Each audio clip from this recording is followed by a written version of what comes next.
আমরা কিন্তু বোকা, পুরুষ মানুষ আমরা যারা আছে আমরা কিন্তু আসলে বোকা জাতি, জানেন। আমি, আমার বয়স অনেক কম যদিও আপনাদের চাইতে, তবে আমি কিছু বিষয় ফিল করেছি আমার লাইফে, যেটা আমি মনে করি আলহামদুলিল্লাহ আল্লাহ পাক আমাকে নিয়ামত দিয়েছে। যেমন আমি ফিল করেছি আমার লাইফে যে মানুষের আল্লাহ ছাড়া আপন বলতে কেউ নাই, এটা আমি ফিল করেছি। আল্লাহ পাক ছাড়া একজন মানুষের সত্তাগত আপন, আপনার সত্তা আত্মাগত আপন বলতে আসলে কেউ নাই পৃথিবীতে।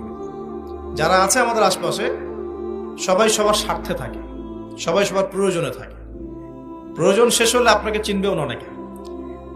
আপনি আমি যখন ইন্তেকাল করব এমন হবে 40 দিন পর কেউ আমাদের কবর জিয়ারত করবে কিনা সন্দেহ আছে। এগুলো বাস্তবতা। আর আমরা বোকা কেন জানেন? আমরা এই দুনিয়ার মানুষদের স্বার্থেই, আমার আশপাশের মানুষগুলোর স্বার্থেই সারা জীবন আল্লাহর বিরুদ্ধে চলি, হারাম খাই, সুদ খাই, ঘুষ খাই, দুর্নীতি করে ওদের মুখে হাসি ফোটানোর জন্য। যেই মানুষগুলো আমাকেই